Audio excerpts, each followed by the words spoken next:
Hi guys, today I want to talk to you about this.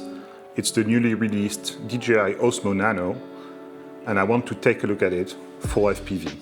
For a while I've been wanting to get a better picture from my FPV flights, and between the Action 2 and the Hero 5 that are hard to find under any form of warranty, and the fact that every other action cam on the market, in my opinion, is too heavy to fly on a quad comfortably without sacrificing a lot of battery life and handling, I've been really looking forward to this. So, is it a game changer, or is it just overpriced, overhyped, and too fragile? Let's see. I'm Krhom, and welcome to my shop. Let's talk specs. There's a lot of things that the camera can do, so I've put a link in the description with a full spec sheet. You can check it out. I'm gonna focus on stuff that's relevant to FPV. So first off is weight, one of the most important things. This one's 52 grams, which is 4 grams lighter than the Action 2. So 4 grams isn't a game changer, but it's really nice to have a new option in that weight category. In terms of picture, on paper, it's great. It has a large sensor, it has a bit more than 12 stops of dynamic range. How does it translate into actual pictures and actual videos? We'll see in the tests. The FOV is really where the Action 2 excelled. In ultra-wide angle mode, you were getting 155 degrees of FOV, and that gave you a really nice sense of speed and super nice effect in your videos.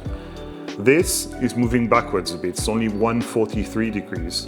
We'll see in practice if it's a problem or if it really doesn't matter as much as we think. Other than that, the camera can shoot at 4K, 30, 60, 16:9, 4:3, 8-bit, 10 bits, log, everything we want. One of the nice upgrades over the Action 2 is the presence of an SD card slot in the base. This means that at any moment you can offload the internal storage footage onto the SD card. That way you can just keep shooting, keep transferring, and you're not limited in any way by the storage size. It also means that when you buy the 64 gigs or the 128 gigs model, it's all about the internal storage on the cam. So it means you might have to offload your footage a bit more often. Regarding battery life, I'm sure DJI has some specs somewhere that tell you how long it's supposed to run. I didn't even look at them.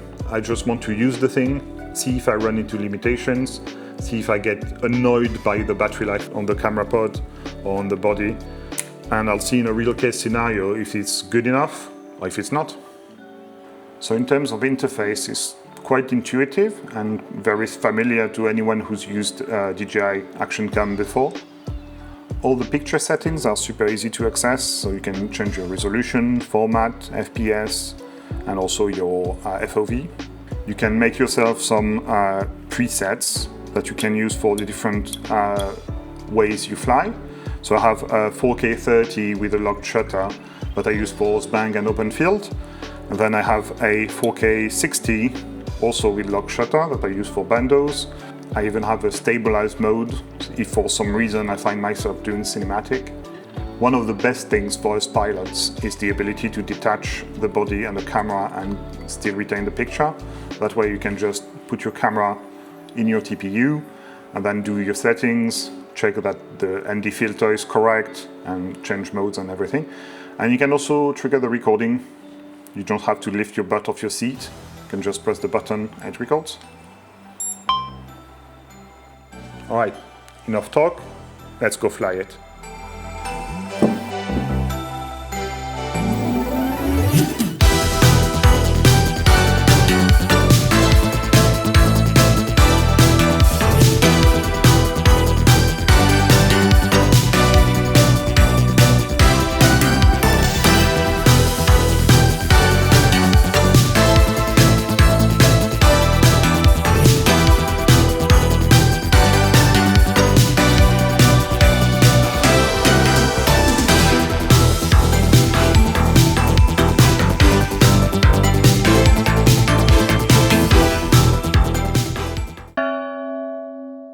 Right, on the spot, this is definitely a Bando, so we're doing Bando flights today.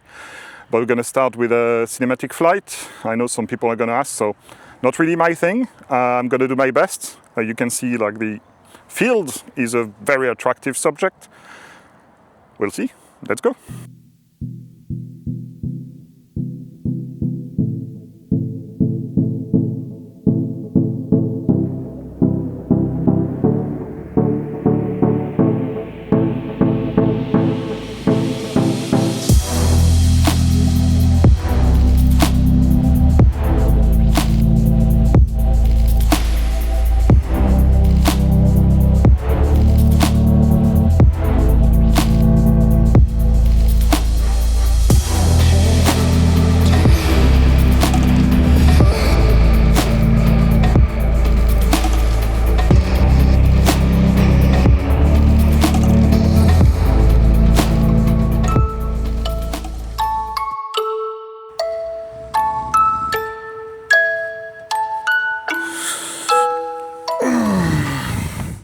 Let's do something more energetic, maybe.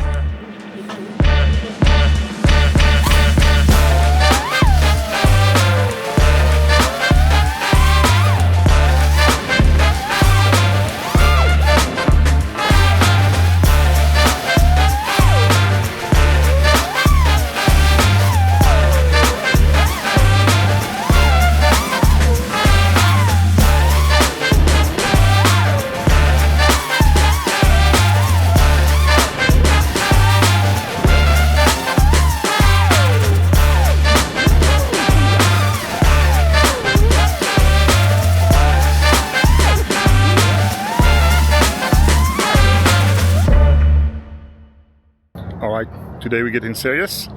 That's a real bando, that's our home spot. And we got the boys.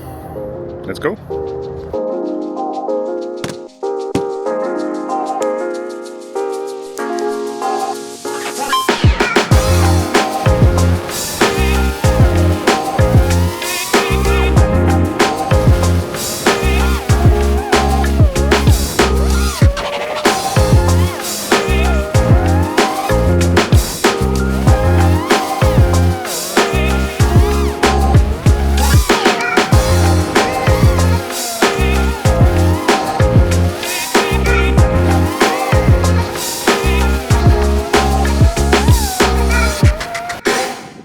So we're about 10 lipos in for today, and it's showing about 10% left on the module. The camera's full because every time I plug it in to transfer files, the camera gets recharged. So I've done that about 3 times today. So 10 lipos, 10%, but since this isn't flying, I can just plug it in an external battery pack and keep going for today.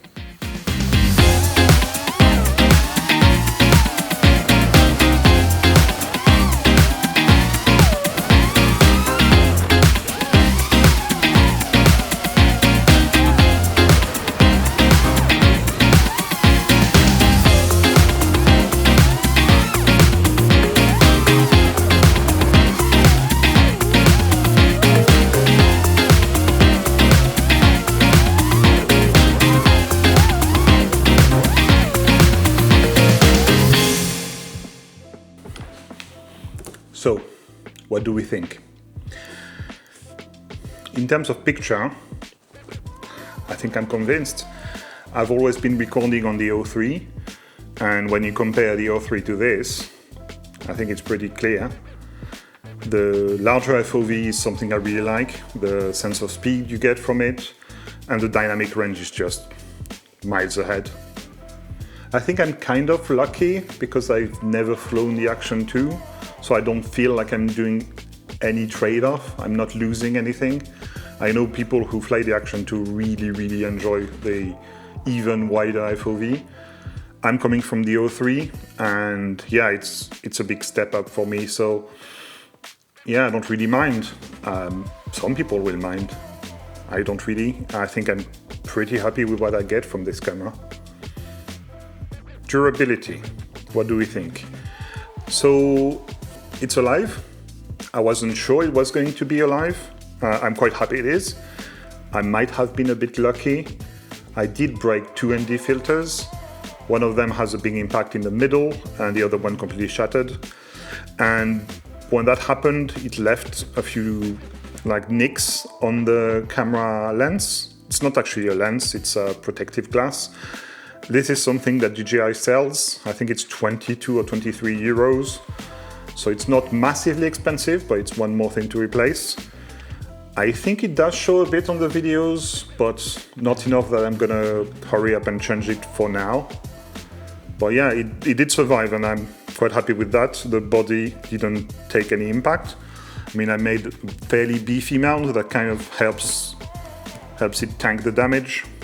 So yeah, at the moment I'm pretty happy with it. Time will tell. I will post an update in a couple of months of Bando use. Feel free to subscribe so you don't miss the update. I'll tell you how many times I've broken it, how many times it's gone to DJI for care refresh, and then maybe you can make your decision then, even though I'm sure people who want it will already have one. Though I have to say, if I'm going to break 2 ND filters every session, it's going to get expensive quite quick. So I have a few ideas on how to protect the camera better. It's going to involve cutting some carbon and making something fancy. I'm going to be documenting everything on this channel, so if you're interested, make sure you subscribe. Battery life, in my opinion, is acceptable. I was able to go through a full session, which was about 12 or 14 lipos, something like that, without having to recharge. Though, as you saw, it might be a good idea to sneak in a power bank in your bag, just in case you want to use the module a bit more. However, you can absolutely use the camera without the module at all. You can just leave the module off, press the button, and it's going to start recording. Then press again when you go fetch your quad, and it stops. The settings that are used when using that feature are going to be the last settings you set using the module. Though I did find a bug in that feature, so I'm going to show you now, so you don't get got by it like I did. The way it works is you'll want to make sure that you change your settings using the menu that you drag up. And if you do this, then the camera will remember, and when you use the snapshot feature, it will use the correct settings. What I did is make myself a bunch of presets for my different flying modes, like frame rates and stuff. If you only change the settings using the presets, the camera doesn't know about it, and it's going to use the last settings you set using the menu. It's going to ignore the fact that you have changed settings through presets. Oh, and lastly, no overheating issues at all to report. I know it was an issue with the Action 2, but they seem to have figured it out for this one. As you can see, I've made my decision. I'm going to give it a go. It's going to be the first time I'm running an action cam full time, trying to record all my flights, or at least all the Bando ones. And yeah, I'll give you an update in a couple of months, what I end up liking, disliking in terms of day-to-day use. I have the DJI Care, so I'm not too worried about breaking it, at least the first few times. But we'll see, I'm not going to go light on it. I'll let you know how it goes. Right, don't forget to give me a quick like and subscribe. I've been Krhom. See you later. Have a good one.